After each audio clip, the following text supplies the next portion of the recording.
Bonjour à tous, je me présente, je m'appelle Reynald, bon on va dire Ray, j'ai 48 ans, ouais donc un jeuneau et je suis ambulancier depuis, bon, je vais vous expliquer tout ça.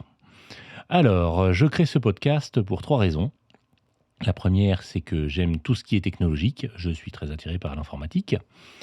La deuxième, c'est que, à ma connaissance, il y a très peu de contenu destiné aux ambulanciers et c'est un métier extraordinaire qui mérite d'être connu.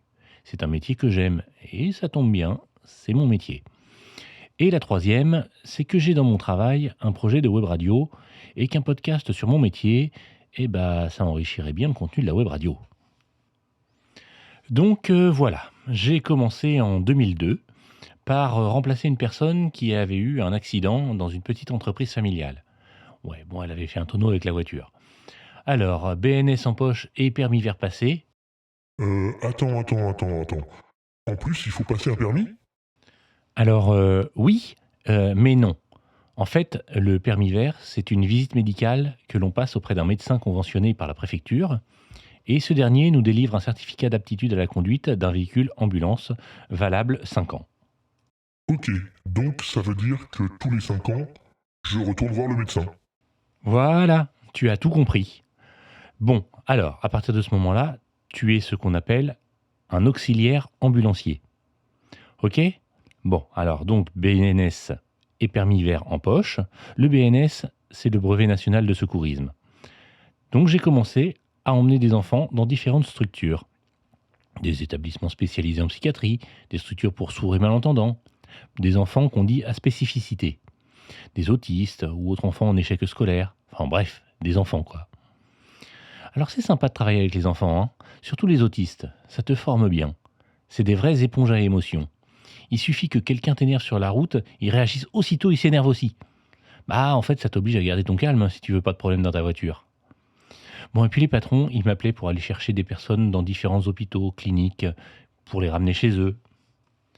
Ah, je vous ai pas dit, je travaille dans la région de Rouen, en Seine-Maritime. Alors à cette époque-là, je vivais et je travaillais à la campagne. Donc avec un petit peu de temps de route pour discuter, me familiariser avec les personnes rencontrées. Bon, ça on en reparlera plus tard, mais c'est important le contact. Si vous appréciez pas le contact, si vous n'êtes pas un minimum chaleureux, je vous conseille pas de faire ce métier. Et puis j'ai fait la connaissance d'autres collègues, dont un qui a travaillé avec moi lors de l'été caniculaire de 2003. Il m'a beaucoup marqué. Pas physiquement, hein, on s'entend, hein, mais je me souviens de la première fois que je suis monté dans l'ambulance avec lui. Avant, je faisais, que du VSL. Dis, c'est quoi VSL? Alors, VSL, ça veut dire véhicule sanitaire léger. Ce sont les voitures avec les croix bleues sur les côtés. Alors quand je parle d'ambulance, ce sont les véhicules un peu plus gros avec un brancard à l'intérieur. D'ailleurs, pour qu'une société d'ambulance ait le droit d'exercer, il lui faut plusieurs choses. Premièrement, il lui faut un local. Ah bon? Ouais. Non, mais un local avec un garage où on peut faire la désinfection des véhicules. Il lui faut au moins 2 véhicules, dont, un véhicule catégorie A ou C. Ça, c'est les ambulances avec le brancard. Avec, dessus, il faut qu'il y ait, 3 croix, une sur le devant, une sur chaque côté et surtout, il faut qu'il y ait inscrit la raison sociale, ou aussi appelé le nom de la société. Il lui faut du personnel avec des diplômes, le CCA qui est le certificat de capacité d'ambulancier, c'est l'ancien diplôme ou maintenant ça s'appelle le DEA, le diplôme d'état d'ambulancier et il lui faut aussi des auxiliaires ambulanciers. J'en ai pas déjà parlé de ça? Ah oui, c'était moi ça. Mais le plus important, c'est l'agrément. Alors l'agrément, c'est une autorisation qui émane de l'ARS. L'ARS, c'est l'Agence régionale de santé, qui te donne le droit d'exercer le beau métier d'ambulancier. Et l'agrément, il y en a pas beaucoup. C'est réglé par un quota qui est fixé, via une loi datant de décembre 91, qui donne le nombre d'ambulances par rapport au nombre d'habitants. Ah, ok. Donc c'est vrai, je ne faisais que du VSL. Les enfants le matin, le soir, quelques retours à domicile de personnes qui allaient faire des examens, quelques séances de rayons à la clinique Saint-Hilaire. Ah oui, c'est vrai, un soir, le patron il m'a demandé de venir. On est monté dans l'ambulance. donc là, bien le véhicule allongé, il n'y a pas de souci. Et on est allé chercher une dame qui faisait, alors peut-être, parce que je suis pas médecin, mais elle avait tous les symptômes en tout cas, d'un infarctus. Et là, on m'a dit, «Tu mets les bleus». Ouais, ouais, les lumières qui clignotent. Ah, au fait, ce sont pas des gyrophares, ce sont des feux à éclat.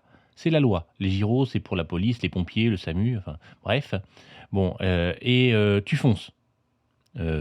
Tu sûr? Ouais, enfin bon, ça c'est la théorie, ce que tu voudrais bien faire, quoi. Mais la vérité, c'est que cette fois-ci, j'avais encore jamais fait d'urgence et j'en tremblais entièrement.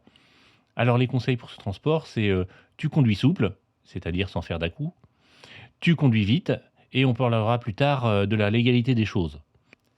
Bon, et quand arrive une intersection, tu ralentis pour pas te faire percuter. En fait, un ambulancier, il est pas prioritaire, Donc tu anticipes en mettant la sirène un petit peu avant chaque carrefour et puis, on y va, quoi. Allez, première urgence validée. Après, les patrons, ils ont embauché un autre ambulancier. Un vrai, avec de l'expérience et tout, Après, ils sont partis en vacances en me disant: «Bah, tu vas travailler avec lui». D'accord. Donc la première fois que je suis monté dans l'ambulance avec Nono, ouais, ouais, il s'appelle Bruno, ouais, étonnant, non? Il me demande, «Bah, on va où?» «Bah, je sais pas, quoi». «Comment? Tu regardes pas le planning avant de partir? Tu t'intéresses pas à ce que tu fais dans ta journée?» Oh là là, quel début! Bon, on va pas se mentir, je débutais, j'étais jeune, je savais rien. Mais on a passé un été, chaud. C'était en 2003 et super enrichissant. J'ai vraiment appris à connaître le métier d'ambulancier à ce moment-là. Entre les transports, réguliers, donc avec des patients qu'on a appris à connaître, les urgences, les sorties d'hospitalisation et autres, on n'a pas chômé, On rigolait bien aussi. Ouais, quand on voyait un patient un petit peu anxieux, il suffisait d'un écart sur la route, un nid de poule, une bosse et là, c'était parti. «Oh, il conduit mal mon collègue, Bah, faut dire que j'ai pas le permis, «Ah, ils te l'ont pas rendu?» Non, non, avec mes 2 grammes dans chaque bras, et c'est combien ton record?»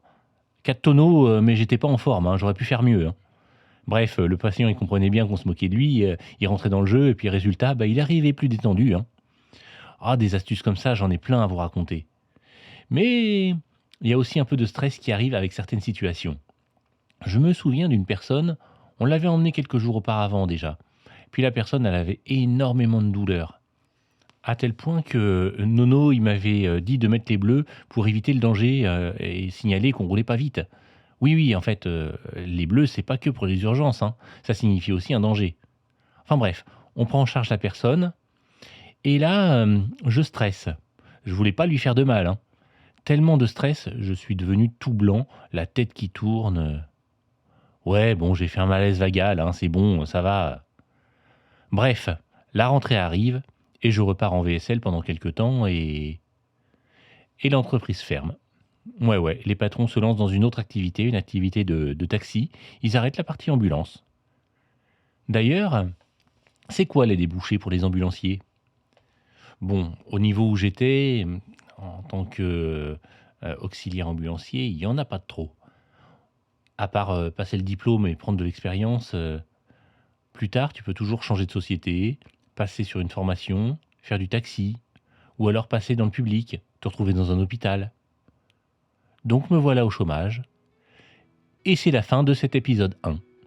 N'oubliez pas de remplir ce podcast d'étoiles, d'activer tout ce que vous pouvez activer pour avoir toutes les infos et puis, à l'épisode prochain!